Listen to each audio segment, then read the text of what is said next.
Malam hari ini kita akan beribadah kepada Tuhan. Saya percaya dimanapun kita berada, tidak akan pernah menghalangi kuasa Tuhan dalam setiap pujian penyembahan yang kita naikkan. Di nama Tuhan kita berdoa kepada Tuhan. Terima kasih Tuhan Yesus Bapa yang sangat baik ya Tuhan. Pada malam hari ini Tuhan kami datang kepada Engkau. Kami mempersiapkan hati kami ingin memuji dan menyembah Tuhan. Biarlah Tuhan setiap pujian penyembahan yang kami naikkan boleh berkenan kepada Engkau. Biarlah hatimu disenangkan Tuhan dan penyembahan kami. Tuhan Yesus, terima kasih Tuhan. Ampuni segala dosa kesalahan kami, segala pelanggaran kami Tuhan. Karena kami percaya bahwa Engkau mati di kayu salib, Engkau menebus segala dosa kami, segala pelanggaran kami, sehingga kami boleh dibebaskan Tuhan. Terima kasih Tuhan Yesus, terima kasih. Semua kami serahkan dalam tangan Tuhan. Ibadah kami dan dimanapun kami berada Tuhan, kami berdoa Tuhan biar setiap jemaat-Mu yang menonton video ibadah rekaman ini Tuhan, biarlah Tuhan Engkau memberkati Tuhan, Engkau yang menyatakan kuasa-Mu dalam kehidupan setiap kami Tuhan, sehingga kami boleh mengalami pemulihan dari Engkau, dan hidup kami semakin hari semakin indah di hadapan-Mu Tuhan. Hidup kami semakin hari semakin berkenan kepada Engkau, dan kami boleh berjalan dalam kebenaran Tuhan Yesus. Terima kasih Tuhan Yesus, terima kasih. Di dalam nama Tuhan Yesus Kristus kami berdoa dan mengucap syukur kepada Engkau. Haleluya. Amin. Kita akan ujian karya terbesar, kasih yang terindah, hati yang mulia. Kasih yang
Segala puji, segala hormat kemuliaan bagi Tuhan Yesus. Terima kasih, Kau Allah yang luar biasa, Kau Allah yang dahsyat di dalam kehidupan kami Tuhan. Terima kasih Tuhan Yesus, terima kasih.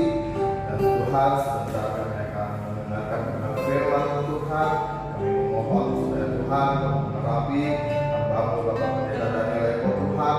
Bila setiap benih firman Tuhan yang disampaikan oleh hamba-Mu Tuhan, dalam firman itu boleh tertanam di dalam hati kami, firman itu menjadi rema dalam hati kami, dan firman itu menjadi penuntun dalam kehidupan kami, sehingga kami boleh diberkati, hidup kami semakin hari semakin serupa dengan Engkau ya Tuhan Yesus. Terima kasih Tuhan Yesus, terima kasih. Di dalam nama Tuhan Yesus Kristus kami berdoa dan berucap syukur kepada Engkau. Haleluya. Amin. Selamat malam Bapak Ibu Saudara sekalian, salam sejahtera bagi kita semua. Saudara, puji Tuhan, saudara, pada hari ini kita masuk di minggu pertama di bulan November 2020. Waktu berlalu begitu cepat dan tanpa kita sadar, sekarang kita masuk di penghujung tahun 2020. Saya percaya dari Januari sampai bulan 11 ini, di bulan November, ada banyak penyertaan Tuhan, pembelaan Tuhan yang luar biasa buat kita, sekalipun kita berada di masa yang sulit, yaitu masa pandemi Corona. Tapi saya percaya Bapak Ibu Saudara sekalian punya pengalaman yang menarik bersama dengan Tuhan. Karena itu malam ini saya hanya ingin mengkonfirmasi mengenai apa yang sudah Bapak Ibu alami, ya, yaitu bicara soal penyertaan Tuhan di padang gurun. Mungkin kita berpikir bahwa pandemi ini seolah membawa kita kepada satu tempat yang kering, yang gersang, yaitu padang gurun. Tapi kita yakin saudara-saudara, sekalipun berada di padang gurun, tapi penyertaan Tuhan buat kita begitu luar biasa. Saya ingin membaca ayat yang terdapat di Keluaran 13 ayat 17 sampai 22. Nanti Bapak Ibu bisa baca ini di rumah. Saya akan baca buat Bapak Ibu sekalian. Keluaran 13 ayat 17 sampai 22. Ayat ini berjudul Allah menuntun umatnya. Setelah Firaun membiarkan bangsa itu pergi, Allah tidak menuntun mereka melalui jalan ke negeri orang Filistin, walaupun jalan ini yang paling dekat, sebab firman Allah, jangan-jangan bangsa itu menyesal apabila mereka menghadapi peperangan sehingga mereka kembali ke Mesir. Tetapi Allah menuntun bangsa itu berputar melalui jalan di padang gurun menuju ke laut Teberau, dengan siap sedia berperang berjalanlah orang Israel dari tanah Mesir. Musa membawa tulang-tulang Yusuf, sebab tadinya Yusuf telah menyuruh anak-anak Israel bersumpah dengan sungguh-sungguh, Allah tentu akan memindahkan kamu, maka kamu harus membawa tulang-tulangku dari sini. Demikianlah mereka berangkat dari Sukot dan berkemah di Etam di tepi padang gurun. Tuhan berjalan di depan mereka pada siang hari dalam tiang awan untuk menuntun mereka di jalan, dan pada waktu malam dalam tiang api untuk menerangi mereka, sehingga mereka dapat berjalan siang dan malam dengan tidak beralih. Tiang awan itu tetap ada pada siang hari dan tiang api pada waktu malam di depan bangsa itu. Saudara, cerita ini menarik, saudara. Sekalipun kita lihat bahwa Tuhan sengaja membiarkan bangsa Israel itu berjalan memutar, ya, dari Mesir ke tanah perjanjian, saudara. Tetapi Tuhan berjanji, dan ini yang menjadi perenungan kita malam ini. Dia berjanji untuk selalu setia menyertai umatnya. Kalau Tuhan berjanji setia menyertai bangsa Israel, saudara, maka Tuhan yang sama, Dia juga berjanji untuk menyertai kita, umatnya. Saudara, ketika bangsa Israel keluar dari tanah Mesir, dari perbudakan, kemudian menuju ke tanah perjanjian, ya, mereka melewati padang gurun yang tandus, padang gurun yang gersang. Mungkin di sana banyak sekali binatang buas, ular beludak, air pun sulit di sana. Tetapi itu merupakan suatu pembuktian bahwa Tuhan menepati janjinya, yaitu menyertai mereka dalam masa padang gurun. Tapi saudara sekalian, apa yang kita pelajari dari kisah ini, saudara, dari ayat yang tadi kita sudah baca? Paling tidak ada 3 hal yang mau saya bagikan kepada Bapak Ibu. Apa yang kita pelajari dari cerita ini? Yang pertama kita belajar mengenai jalan Tuhan. Ya, sudah di ayat 17 sampai 18 ayat ini berkata begini. Setelah Firaun membiarkan bangsa itu pergi, Allah tidak menuntun mereka melalui jalan ke negeri orang Filistin. Walaupun jalan ini yang paling dekat, sebab firman Allah, jangan-jangan bangsa itu menyesal apabila mereka menghadapi peperangan sehingga mereka kembali ke Mesir. Tetapi Allah menuntun bangsa itu berputar melalui jalan di padang gurun menuju ke laut Teberau dengan siap sedia berperang. Berjalanlah orang Israel dari tanah Mesir. Saudara, yang pertama kita belajar tentang jalan Tuhan. Jalan Tuhan itu seringkali berbeda dengan jalan kita. Ya, kalau kita ingin ke suatu tempat, saudara, ya, kita misalkan belum tahu lokasinya, kita minta bantuan aplikasi Google Map biasanya, atau ada aplikasi yang lain yang serupa dengan itu.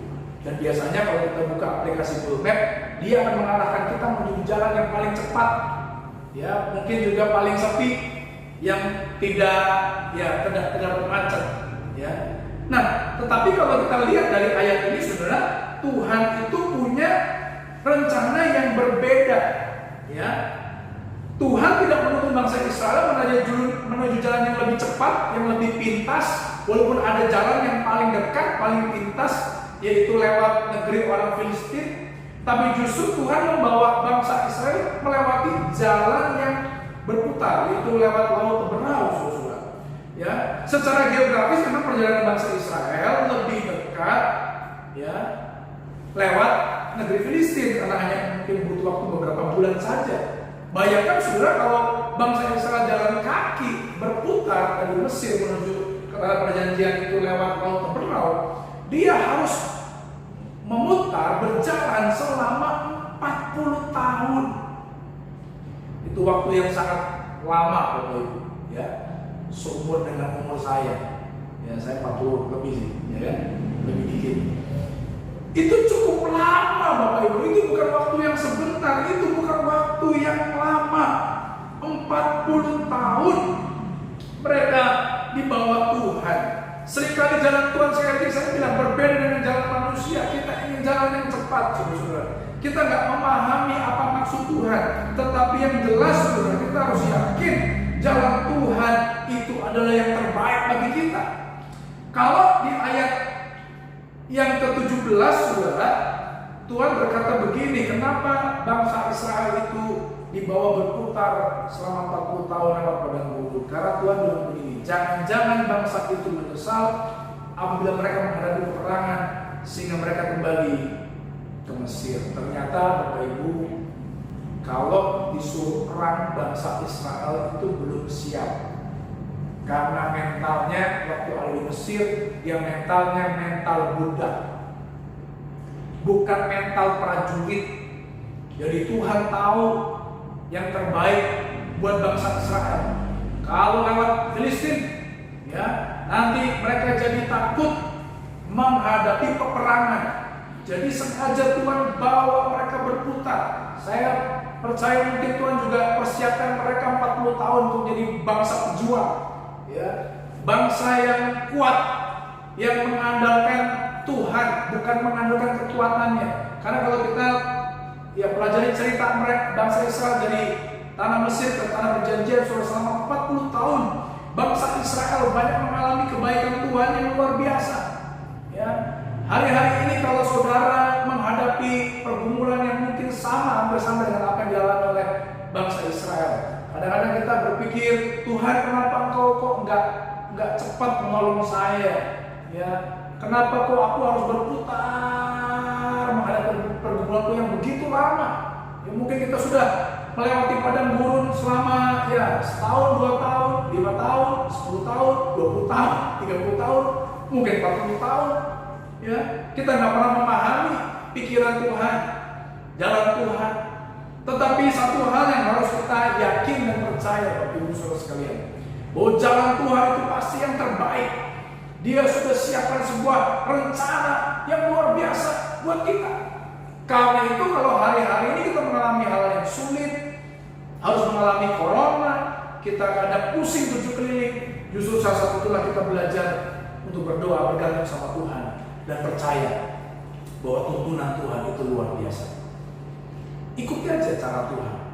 Seperti bangsa Israel, siang hari Tuhan menuntun Israel lewat tiang awan, malam hari Tuhan menuntun mereka lewat tiang api.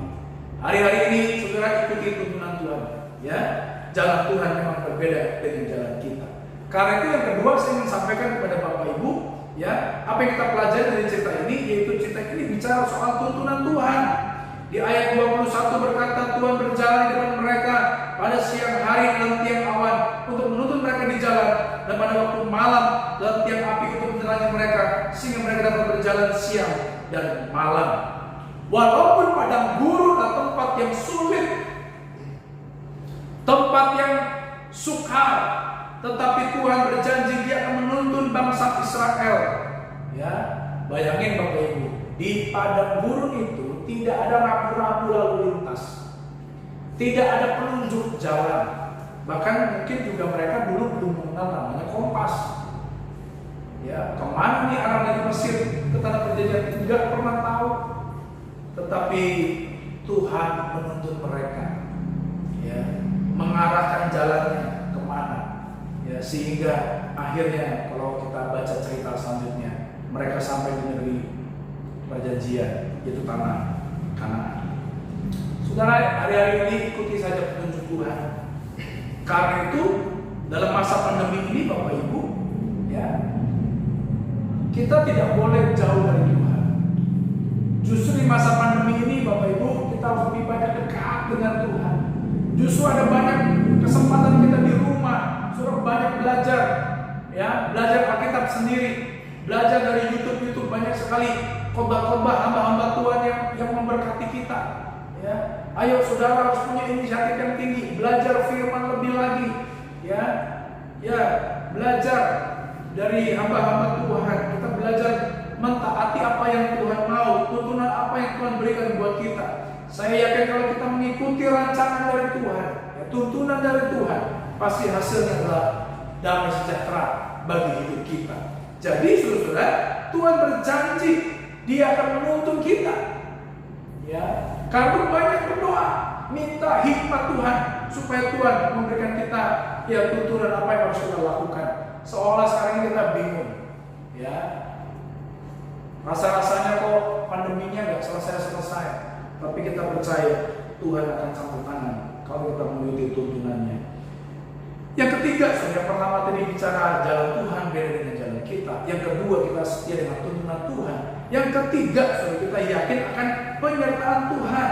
Di ayat 22 pasal 13 berkata, dengan tidak beralih tiang awan itu tetap ada pada siang hari, dan tiang api pada waktu malam di depan bangsa itu. Tidak beralih itu artinya dia nggak pindah-pindah, artinya dia tetap menyertai bangsa Israel. Ya, sehingga ketika tiang awan menyertai mereka, saudara, mereka nggak kepanasan. Pada waktu malam tiang api menerangi mereka sehingga mereka tidak kedinginan.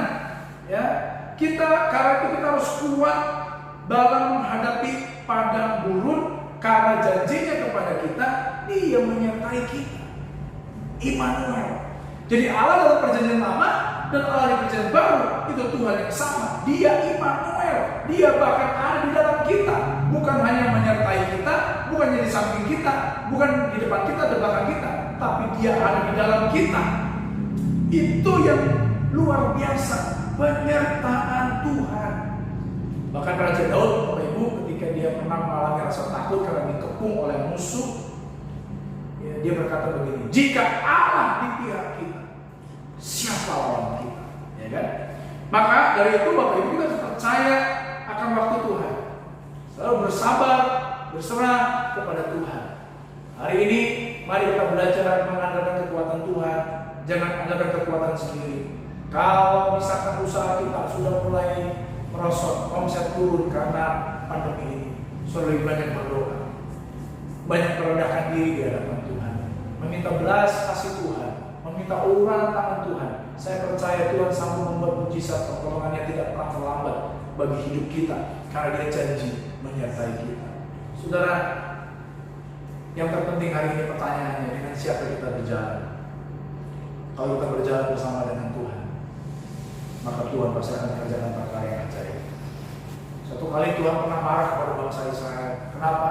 Karena bangsa Israel begitu tegar tengkuk. Ya. Waktu Musa ke Gunung Sinai mendapatkan 10 perintah Tuhan, mungkin lama Musa nggak turun-turun ke bawah. Akhirnya bangsa Israel meminta Harun ya membuat patung lembu emas. Ya, karena mereka kemudian mulai bimbang dan ragu, kok Musa kok nggak turun-turun ya. Mereka mencari ya mau mencari dewa yang lain begitu kira-kira. Ya, akhirnya Tuhan marah. Tuhan bilang sama Musa, itu bangsa Israel ya sudah nyembah ilah yang lain. Makanya Tuhan ingin membinasakan bangsa Israel dan biarkan Musa yang kemudian dipilih Tuhan dari keturunannya. Tapi Musa kemudian minta belas kasih Tuhan. Ya, akhirnya ya nggak jadi. Tapi kemudian Tuhan menyuruh Musa dan bangsa Israel berjalan sendiri, dan dia malaikat yang akan menyertai mereka. Tapi Musa berkata, enggak Tuhan, kalau Engkau tidak berserta dengan kami tidak mau berjalan. Ya, makanya kemudian ya ada seorang hamba Tuhan yang kemudian membuat lagu itu ya, bila Engkau tak besertaku, ku tak mau berjalan. Biar malam ini kita juga saudara berdoa dengan doa yang sama. Kita berkata kepada Tuhan, Tuhan, kalau Engkau tidak beserta dengan kami tidak mau berjalan. Ya, sebab tuntunan Tuhan, penyertaan Tuhan itu penting buat kita. Daud bisa mengalahkan Goliat yang besar. Kenapa? Karena Daud disertai oleh Tuhan. Kalau hari ini kita berjalan bersama dengan Tuhan, kita disertai Tuhan, maka tunggulah ada perkara ajaib, perkara besar, perkara luar biasa yang akan kita alami bersama dengan Tuhan. Justru di padang gurun, ya, saya ulang, di padang gurun bangsa Israel justru mengalami banyak sekali mujizat dan pertolongan Tuhan. Karena itu saudara, hal yang sama juga kita yakini bahwa justru di masa padang gurun, masa pandemi ini saudara, ada banyak mujizat-mujizat yang Tuhan sanggup berikan, Tuhan sanggup kerjakan buat setiap kita, asal kita percaya. Jadi 3 hal malam ini yang kita pelajari. Ya. Tetap ikuti jalan Tuhan, sekalipun jalan Tuhan berbeda dengan jalan kita. Dan yang kedua, kita harus tetap yakin ya akan tuntunan Tuhan. Ya, ikuti tuntunan Tuhan. Dan yang ketiga, yakin akan penyertaan Tuhan yang luar biasa buat kita. Kita melihat keajaiban yang luar biasa yang Tuhan kerjakan bagi kita. Amin. Berfirman Tuhan, kita tundukkan kepala kita berdoa. Kita siapkan hati kita untuk menerima perjamuan kudus. Bapa yang baik, malam ini kami bersyukur untuk firman-Mu yang luar biasa. Penyertaan-Mu yang sempurna bagi bangsa Israel di padang gurun akan juga kami alami ya Tuhan ketika kami menghadapi masa sulit, masa pandemi hari-hari ini. Tuhan, di padang gurun bangsa Israel banyak mengalami mujizat pertolongan Tuhan. Kaki mereka tidak bengkak, kasut mereka tidak rusak, pakaian mereka juga tidak rusak. Bahkan mereka mendapatkan makanan dicukupi oleh Tuhan, ada mana turun dari surga. Bahkan mereka juga tidak kekurangan air karena Tuhan sanggup membuat mujizat, pemeliharaannya luar biasa. Demikian pula hari ini Tuhan, di masa pandemi kami juga percaya akan penyertaan Tuhan. Tuhan sanggup membuat mujizat yang luar biasa dalam hidup kami. Karena Tuhan kuatkan, teguhkan iman dan hati kami umat-Mu, supaya kami tetap berjalan di jalan Tuhan, supaya kami juga ikut tuntunan Tuhan, dan kami yakin akan penyertaan Tuhan. Maka perkara besar ajaib kami akan terima di dalam Engkau. Terima kasih Tuhan, kami bersyukur. Dan kami akan menerima perjamuan kudus. Tuhan melayakkan kami, menguduskan kami, sehingga hidup kami semakin hari semakin bertumbuh di dalam Tuhan. Terima kasih Bapak, dalam nama Tuhan Yesus kami berdoa bersyukur. Haleluya, amin. Puji Tuhan, mari kita siapkan hati kita untuk menerima perjamuan kudus. Saudara bisa siapkan roti di rumah atau biskuit, bisa kemudian anggur disediakan dengan sirup atau teh, bisa yang lain. Ya, puji Tuhan, mari kita siapkan hati kita. Teriak pujian, darah-Mu Yesus sucikan daku. Darah-Mu Yesus sucikan daku, darah-Mu Yesus lampiaskanku. Darah-Mu Yesus ubahkan daku, ku dijadikan baru. Mari kita tundukkan kepala. Kita mengingat 2000 tahun yang lalu pengorbanan Yesus yang luar biasa di kayu salib. Dia mati bukan karena dia yang bersalah. Dia disalib bukan karena Yesus itu seorang penjahat. Tapi Yesus mati di salib karena dia mati untuk penjahat seperti kita, seperti saya dan saudara. Dia mati supaya kita tidak binasa. Dia mati supaya kutuk dosa diganti dengan berkat Tuhan yang luar biasa. Dia mati supaya kita yang sakit disembuhkan, mengalami mujizat dan pertolongan Tuhan. Dan mari kita siapkan hati kita, layakan biar Tuhan melayakan kita menuju menjadi kudus malam ini. Mari kita angkat roti di tangan kanan kita. Sudah dengarkan firman Tuhan, sebab apa yang telah kuteruskan kepadamu telah aku terima dari Tuhan, bahwa Tuhan Yesus pada malam waktu ia diserahkan mengambil roti, dan sesudah itu ia mengucap syukur atasnya. Ia memecah-pecahkannya dan berkata, inilah tubuhku yang diserahkan bagi kamu. Perbuatlah ini menjadi peringatan akan aku. Ya. Saudara, bukankah roti yang kita pecah-pecahkan ini adalah persekutuan dengan tubuh Kristus? Amin. Kita makan dengan iman dalam nama Tuhan Yesus.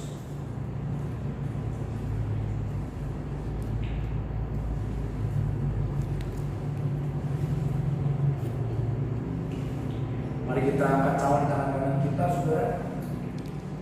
Kita juga renungkan 2000 tahun lalu darah Yesus tercurah. Kepalanya diberi mahkota duri, ada darah tercurah. Bahkan lambungnya tertikam.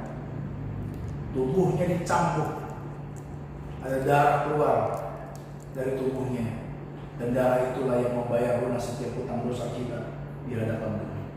Tentu dengarkan firman Tuhan malam ini, Bapak Ibu Saudara sekalian.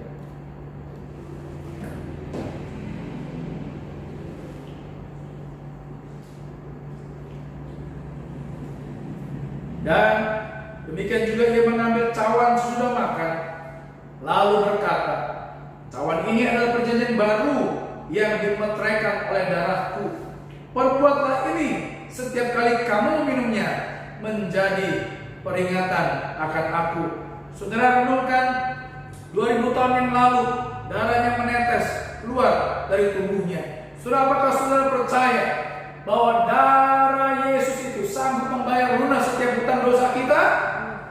Saudara, dengarkan firman Tuhan, bukankah cawan mengucapkan syukur? Yang atasnya kita ucapkan syukur adalah persekutuan dengan darah Kristus.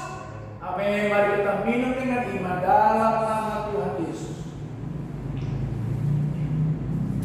Oh, haleluya, haleluya, haleluya. Kita bersyukur kepada Tuhan sebab Dia baik. Bersyukur, bersyukur, bersyukur, bersyukur, bersyukurlah. Karena kasih setiamu ku sembah, ku sembah, ku sembah, ku sembah, dan ku sembah. Selama hidupku ku sembah Kau Tuhan. Bersyukur lagi, bersyukur, bersyukur, bersyukurlah, bersyukur. Karena kasih setiamu ku sembah, ku sembah, ku sembah, ku sembah, dan ku sembah. Selama hidupku ku sembah Kau Tuhan. Saudara bersyukur karena dosa kita di masa lalu sudah dibayar lunas oleh Yesus di kayu salib. Bahkan bukan hanya dosa kita di masa lalu, dosa kita hari ini yang kita perbuat itu diampuni, dihapus oleh Tuhan. Bahkan bukan hanya dosa hari ini, dosa yang akan datang yang mungkin kita belum tahu. Sebagai manusia kita masih punya salah, tidak luput dari dosa. Karena kita tidak sempurna, karena kesempurnaan itu hanya milik Tuhan. Tetapi sekalipun mungkin di kemudian hari kita melakukan kesalahan, melakukan dosa, darah Yesus cukup untuk membayar setiap hutang dosa kita. Sehingga kita orang berdosa layak masuk surga, layak diselamatkan, memiliki hidup kekal. Kita tidak layak sebagai orang berdosa, tetapi oleh anugerah Tuhan kita bisa masuk dalam kemuliaan, tinggal bersama-sama dengan Tuhan. Karena itu kita diselamatkan Bapak Ibu, bukan karena kita hebat, bukan karena kita baik, bukan karena kita sempurna, tapi tidak semata-mata hanya karena kemurahan, kasih, dan anugerah Tuhan. Makanya kita perlu bersyukur kepada Dia. Mari kita bersyukur kepada Tuhan. Bapa, kami bersyukur malam ini, sungguh kami bersyukur. Siapakah kami ini ya Tuhan? Kami ini orang berdosa, tapi kami sudah diangkat oleh-Mu menjadi anak-Mu. Bahkan kami menjadi biji mata Tuhan yang begitu diperhatikan, begitu diperdulikan, begitu disayangi.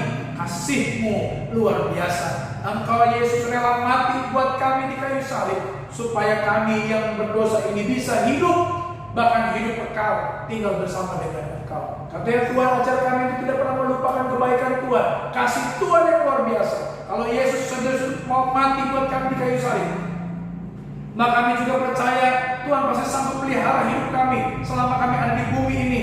Dalam pergumulan-pergumulan yang kami hadapi, dalam masalah-masalah hidup yang kami hadapi, Tuhan sanggup pelihara, Tuhan sanggup campur tangan, bahkan Tuhan akan menyertai kami. Nyawa-Mu sendiri Engkau berikan buat kami, apalagi berkat-berkat jasmani. Tuhan sanggup berkati dan cukupi. Artinya Tuhan ajarkan aku tetap bersyukur, tetap percaya dan mengandalkan Engkau. Berkati umat-Mu yang menyaksikan video ini, yang beribadah bersama kami di rumah. Urapan-Mu, kasih-Mu ada atas kami semua, menjadikan kami orang-orang yang kuat. Kami tidak putus asa dalam menghadapi masa padang gurun, tetapi kami percaya karena ada mujizat penyertaan Tuhan yang luar biasa bagi kami. Terima kasih Tuhan. Setelah kami akan akhiri ibadah kami malam ini, kami percaya berkat-Mu ada atas kami sekalian. Mari kita akan berdatangan kita saudara. Pada akhirnya saudara yang dikasih Tuhan, malam ini terimalah berkat, anugerah, rahmat, kemenangan dari Allah Bapa. Terimalah kasih sayang dan cinta kasih dari putranya Yesus Kristus. Terimalah kekuatan, penghiburan, bahkan persekutuan yang manis dan Roh Kudus menyertai langkah kita mulai hari ini sampai Maranatha. Tuhan Yesus datang kedua kali menjemput kita di mana-mana. Yang percaya katakan amin. Ibadah selesai. Tuhan Yesus memberkati kita sekalian. Amin.